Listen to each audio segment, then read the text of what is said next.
Talking Luther College women's basketball with head coach Amanda Bailey. And coach, a couple of nice wins last week.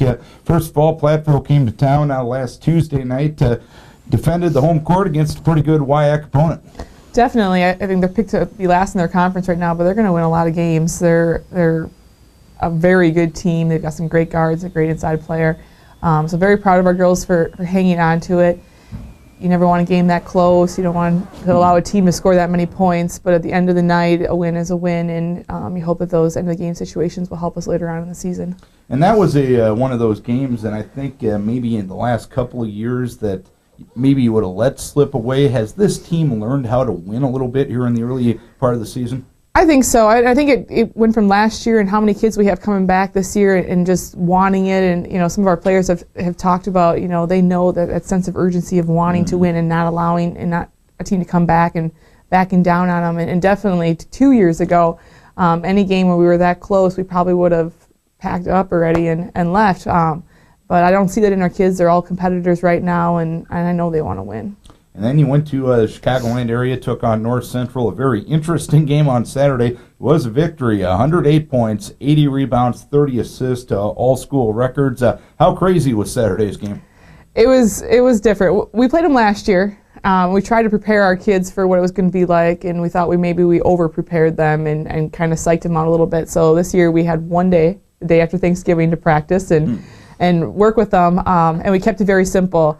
We're like, probably never going to get into our offense. We're never going to get into our transition. We're going to have to. Our press break is not going to get set up. We're going to have to just run, and we just hope that they would play. We're like, don't be surprised if you have two people on you. Don't be surprised if you have nobody on you. So if you would have seen our girls play, they looked very as composed as you can be in a game that fast. So it was fun. It was quick. Again, just really nice to get out of there with a win. And probably the number one stat, 30 assists in a game like that from about 40 field goals. Obviously, your team's playing together. Yeah, our goal is to always have more assists and turnovers. So when I looked at the stat line, I saw we had 27 turnovers. It was nice to see that we had 30 assists to go with it.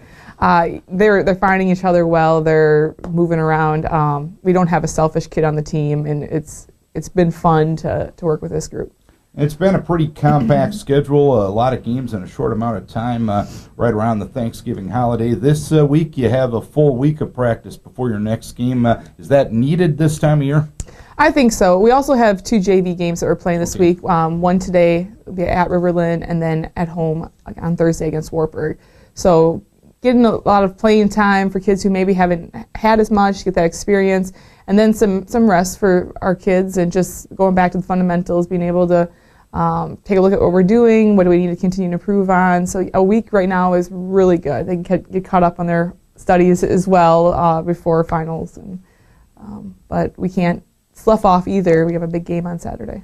And when you faced such a unique opponent like North Central on Saturday, do you fear any hangover effect from a game like that, because you're not going to face a team that does the things they do the remainder of the season, or does a 7-day layoff kind of eliminate any possibility of that? Well, I think, like last year I was talking about, we over-prepared, we tried to get out of what we did, but this year we didn't. And our kids, although the game was faster and we didn't get into our stuff, we didn't get out of what we do. Our defense was the same. We got back, we worked as hard as we possibly could, we worked a box out, and then as far as offense, it was about making solid passes, finding the open person. We don't have a real set offense, so we kind of have been able to adjust to that. So I'm not concerned at all. If anything, I'm hoping that our transition will be a little quicker from now on, that we'll be able to handle that pace of the game. Viterbo going to be your opponent on Saturday. Talk about that matchup. I think it'll be a pretty good matchup. They've got a heck of a player from Jenna Eng, but we've got some great defensive guards as well, so I'm hoping we can shut her down and the rest of our kids can take care of business. All right, hopefully the positivity continues this weekend up in La Crosse. Coach, best of luck to you. Thank you. Amanda Bailey talking Luther College women's basketball.